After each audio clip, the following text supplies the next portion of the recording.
ಬಹಳ ಪ್ರಮುಖವಾದಂಥ ಮೀಟಿಂಗು. ಮುಂದೆ ಬೆಂಗಳೂರು ಬೆಳೀತದೆ. ಸೊ ಎಂಟೈರ್ BMRD ವ್ಯಾಪ್ತಿ ಏನಿದೆ ಆ ಏರಿಯಾ ಇವತ್ತಲ್ಲ ನಾಳೆ ಬೆಂಗಳೂರು ನಗರ ಆಗ್ತದೆ. ಅದಕ್ಕೆ ಮೊದಲು ನಾನು ಡೈರೆಕ್ಷನ್ ಏನು ಕೊಟ್ಟಿದ್ದು ಅಂತಂದರೆ ಪ್ಲಾನಿಂಗ್ ಕರೆಕ್ಟಾಗಿ ಇರಬೇಕು ಅಂತ. ನಾನು ನಿನ್ನೆ ಒಂದಷ್ಟು ಏರಿಯಾ ಎಲ್ಲ ನೋಡಿದೆ. ಈ ರೋಡ್ಸ್ ಎಲ್ಲ ಈಗಿಂದನೇ ನಾವು ವೈಡ್ನಿಂಗ್ ಮಾಡೋಕ್ಕೆ ವ್ಯವಸ್ಥೆ ಮಾಡಬೇಕು.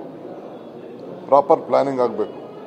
ಯಾಕೆಂದರೆ ಕೆಲವು ಪಂಚಾಯತಿಗಳಲ್ಲಿ, ಕೆಲವು ಪಟ್ಟಣ ಪಂಚಾಯತಿಗಳಲ್ಲಿ, ಕೆಲವು CMC ಏರಿಯಾಗಳಲ್ಲಿ ರೋಡು ವೈಡ್ನಿಂಗ್ ಇಲ್ಲ.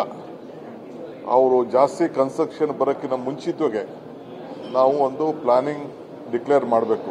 ಅದಕ್ಕೆ ನಾನು ಸಪ್ರೇಟಾಗಿ ಎಲ್ಲ CMCಗಳ ಕನೆಕ್ಷನ್ನು PWD ಅವ್ರನ್ನ, ಟೌನ್ ಪ್ಲಾನಿಂಗ್ ಅವ್ರನ್ನ ಎಲ್ಲ ವಿಶ್ವಾಸಕ್ಕೆ ತೆಗೆದುಕೊಂಡು ಒಂದು ಹೊಸ ಮಾಸ್ಟರ್ ಪ್ಲಾನ್ ತಯಾರು ಮಾಡಿ ಅಂತ ಹೇಳಿದ್ದೀನಿ.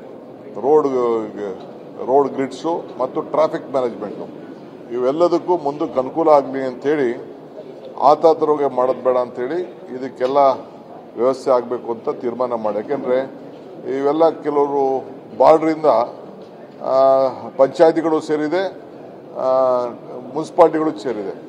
ಅದಕ್ಕೆಲ್ಲ ಮುಂದಕ್ಕೆ ಬೆಂಗಳೂರು ನಗರಕ್ಕೆ ಏನು ಫೆಸಿಲಿಟಿ ಇದೆ ಆ ರೀತಿ ಫೆಸಿಲಿಟಿ ಕೊಡಲಿಕ್ಕೆ ಅವ್ರನ್ನ ಈಗಿಂದನೇ ಮಾನಸಿಕವಾಗಿ ತಯಾರು ಮಾಡ್ತಾ ಇದ್ವಿ. ಅಲ್ಲೂ ಕೂಡ A to B ಖಾತಾ ಇರೋದನ್ನ A ಖಾತಾ ಕನ್ವರ್ಟ್ ಮಾಡ್ಕೊಳ್ಳಿಕ್ಕೆ, ದಾಖಲೆಗಳನ್ನು ಸರಿ ಮಾಡ್ಕೊಳ್ಳಿಕ್ಕೆ ಅವ್ರಿಗೆ ಹೇಳಿದ್ದೀನಿ. ಎರಡನೇದು ಟ್ಯಾಕ್ಸ್ ಕಲೆಕ್ಷನ್. ಅದು ಕೂಡ ನಮ್ಮ ಬೆಂಗಳೂರು ನಗರಗಳಲ್ಲಿ ಯಾವ ರೀತಿ ಟ್ಯಾಕ್ಸ್ ಕಲೆಕ್ಟ್ ಮಾಡ್ತಾ ಇದ್ದಾರೆ, CMCಲಿ ಯಾವ ರೀತಿ ಕಲೆಕ್ಟ್ ಮಾಡ್ತಾರೆ, ಒಂದು ಯೂನಿಫಾರ್ಮಿಟಿ ಇರಬೇಕು. ಆ ಒಂದು ಪ್ರಾಪರ್ಟಿ ವ್ಯಾಲ್ಯೂ ಬೇಸ್ ಸಿಸ್ಟಮಲ್ಲಿ ಏನು ನಾವು ಮಾಡ್ತಾ ಇದ್ದೀವಿ ಅದನ್ನು ಕೂಡ ನಾವು ಟೈಮ್ ಲೈನಲ್ಲಿ ಮಾಡಬೇಕು ಅಂತ ಹೇಳಿದ್ದೀನಿ. ಇನ್ನೊಂದು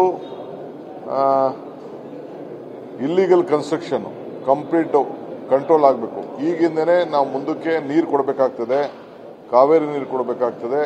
ಅದಕ್ಕೆ ಸ್ಯಾನಿಟೇಷನ್ಸ್ ಬಹಳ ಮುಖ್ಯ. ಅದಕ್ಕೆ ಪ್ರತಿಯೊಂದು ಪ್ಲಾನ್ ಸ್ಯಾಂಕ್ಷನ್ ಕೂಡ ಕಂಟ್ರೋಲ್ ಮಾಡಬೇಕು. ನಾವು ಕಾನೂನು ಪ್ರಕಾರನೇ ಏನು ಝೋನಲ್ ರೆಗ್ಯುಲೇಷನ್ಸ್ ಇದೆ ಆ ಪ್ರಕಾರನೇ ಮಾಡಬೇಕು ಅಂತ ಇನ್ನೊಂದು ಡೈರೆಕ್ಷನ್ಸ್ ಕೊಟ್ಟಿದ್ದೀನಿ. ಆಮೇಲೆ ಯಾವುದ್ಯಾವುದು ಏರಿಯಾ ಆ್ಯಡ್ ಮಾಡ್ಕೋಬೇಕಾಗ್ತದೆ ಮುಂದಕ್ಕೆ ಹೊಸದಾಗಿ ಅಂತೇಳಿ ಅದನ್ನು ನೀವೊಂದು ಮಾನಸಿಕವಾಗಿ ನೀವು ರೆಡಿ ಮಾಡಿ ಸರ್ವೆ ಮಾಡಿಬಿಟ್ಟು ಅಂತ ಅವ್ರಿಗೆ ಡೈರೆಕ್ಷನ್ಸ್ ಕೊಟ್ಟಿದ್ದೀನಿ.